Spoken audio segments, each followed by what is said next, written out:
नमस्कार दोस्तों, क्या आप जानते हैं कि लगभग 5000 साल पहले भारतीय उपमहाद्वीप में एक ऐसी सभ्यता मौजूद थी जो अपने समय की सबसे विकसित सभ्यताओं में से एक थी।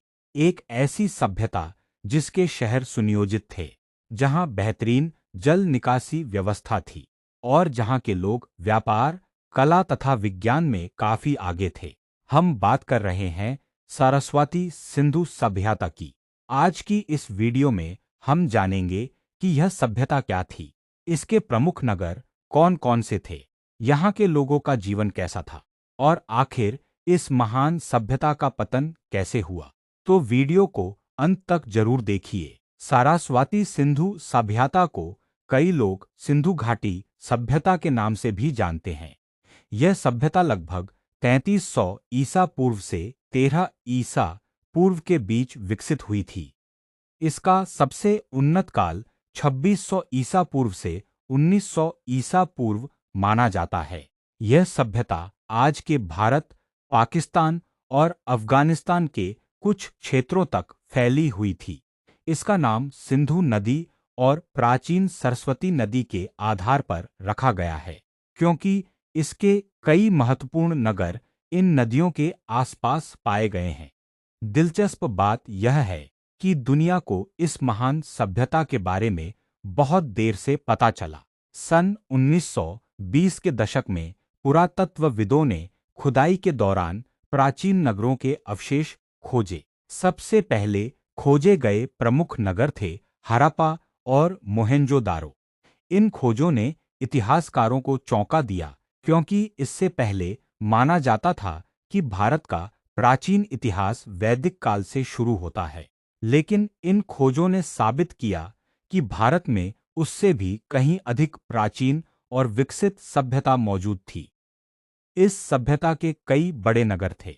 हड़प्पा, यह नगर वर्तमान पाकिस्तान में स्थित है। मोहेंजो, इसका अर्थ माना जाता है मृतकों का टीला। राखीगढ़ी, यह भारत के हरियाणा राज्य में स्थित है और इसे सभ्यता के सबसे बड़े नगरों में गिना जाता है। धोलावीरा, यह गुजरात में स्थित है और अपनी अनोखी जल संरक्षण प्रणाली के लिए प्रसिद्ध है। इन सभी नगरों की योजना बेहद व्यवस्थित थी। सरस्वती सिंधु सभ्यता की सबसे बड़ी विशेषता थी इसका शानदार नगर नियोजन। शहरों की सड़कें सीधी और एक दूसरे को समकोण पर काटती थी। घरों का निर्माण पक्की ईंटों से किया जाता था। लगभग हर घर में स्नान घर मौजूद था। सबसे आश्चर्यजनक बात यह थी कि यहाँ विकसित जल निकासी प्रणाली थी।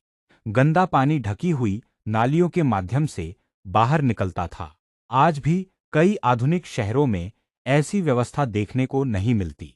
भाग 5 लोगों का जीवन। यहाँ रहने वाले लोग खेती, पशुपालन और व्यापार करते थे। गेहूं, जौ और कई अन्य फसलें उगाई जाती थीं।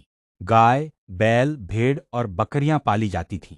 लोग सुंदर आभूषण पहनते थे। सोने, चांदी, तांबे और कीमती पत्थरों से गहने बनाए जाते थे। महिलाएं और पुरुष दोनों सजने संवरने का शौक रखते थे। मिट्टी के बर्तन बनाने की कला भी काफी विकसित थी। भाग 6 व्यापार और अर्थव्यवस्था। इस सभ्यता के लोग केवल स्थानीय व्यापार ही नहीं करते थे, बल्कि दूर दूर के देशों से भी व्यापार करते थे।